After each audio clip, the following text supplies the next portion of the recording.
एक गांव में एक गरीब किसान रहता था। उस किसान के पास में ज़्यादा धन तो नहीं था, परंतु उसका एक नियम था कि उसके द्वार पर चाहे कोई जानवर आओ, चाहे कोई आदमी आओ, चाहे कोई भी आ जाओ, वह उसे वापस भूखा नहीं निकालता था। उस गांव में एक कुत्ता घूमता था जिसका आधे से ज़्यादा शरीर सड़ा हुआ था। वह किसी भी घर के सामने जाते तो लोग उसे धुतकार धुतकार के भगा देते थे, परंतु जैसे ही वह उस गरीब के घर के सामने जाता था, वह उसे एक रोटी रोज दे दिया करता था। कुत्ता भी रोज सुबह शाम दोपहर को 3 समय उसके पास जाता था और तीनों समय उसे वहीं पे रोटी मिल जाती थी। बाकी गांव वाले उसे हमेशा धुतकारते रहते थे। उस गांव में एक शिव जी का मंदिर भी था। सभी लोग उस मंदिर में पूजा करने जाते थे। एक बार श्रावण के महीने में मंदिर के पुजारी को सपना आया कि भगवान भोलेनाथ ने कहा है कि मैं एक सोने का थाल इस मंदिर में उतारूंगा, और जो मेरा सबसे सच्चा भक्त होगा वही उस थाल को ले पाएगा, उसे ही वह थाल मिलेगा। बाकी कोई अगर दूसरा उस थाल के हाथ लगाएगा तो वह पीतल का या तांबे का या लोहे का बन जाएगा।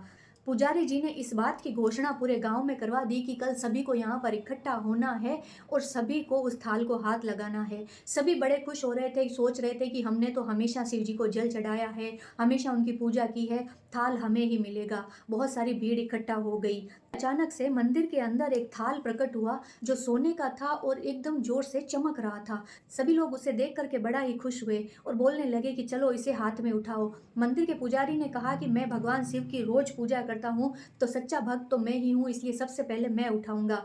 पुजारी जी ने जैसे ही उस थाल को हाथ लगाया, थाल पीतल का बन गया। ये देख करके पुजारी जी को बड़ी ही शर्म आई। वे एक तरफ खड़े हो गए। बाकी गांव वाले भी धीरे धीरे आते गए और थाल को हाथ में लेते गए, परंतु किसी के हाथ में जाते ही थाल लोहे का बन जाता, तो किसी के हाथ में जाते ही तांबे का बन जाता। इस तरह से पूरे गांव वालों के हाथ से वह थाल गुजर गया, परंतु किसी की भी भक्ति सच्ची साबित नहीं हुई। सभी लोग अपने आप में लज्जित होने लगे। फिर उस नगर के राजा वहां पर पधारे। उन्होंने कहा कि मैंने तो भगवान के शिव के मंदिर में हमेशा बहुत ही ज्यादा दान दक्षिणा दी है, ये थाल मेरे ही लिए, ये थाल मेरे ही भाग्य में लिखा है। ऐसा बोल के उन्होंने जैसे ही थाल को उठाया, थाल लोहे का बन गया। ये देख करके राजा को भी बड़ी लज्जा आई। सभी लोग भी हंसने लगे कि आखिर किसी के अंदर भी सच्ची भक्ति नहीं है। इतने में ही वह गरीब आदमी उधर से निकल रहा होता है, तो लोग बोलते हैं कि अब तो इस गांव में एक तुम ही बचे हो, आओ तुम भी इस थाल को हाथ में लेके देख लो, क्या पता तुम ही सच्चे भक्त हो।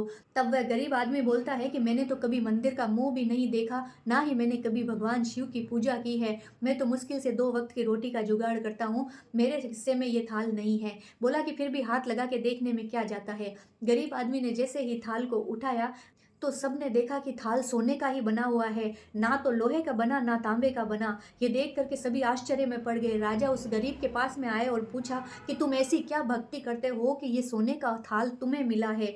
गरीब आदमी बोला, महाराज मैं कोई भक्ति नहीं करता, ना मैं कोई पूजा पाठ करता हूँ। तभी आकाशवाणी होती है और सभी को बताती है कि जिस बीमार कुत्ते को, जिसका शरीर आधा सड़ा हुआ है, उसको तुम लोग अपने घर के बाहर से ही धुतकार धुतकार के भगा देते हो, उसे ये गरीब आदमी रोज रोटी देता है। और किसी गरीब और निर्बल और असहाय जीव की सेवा करना ही भगवान की सबसे सच्ची भक्ति है, इसीलिए ये थाल इसको मिला है। ये सुन करके सभी नगरवासी ग्रामवासी लज्जित हो जाते हैं और प्रण करते हैं कि आगे से वह भी दीन दुखियों की सेवा करेंगे। भगवान तो हर जीव के अंदर मौजूद है, तो अगर कभी मौका मिले किसी असहाय की सहायता करने का, तो जरूर कीजिएगा। जय श्री राम, जय श्री श्याम।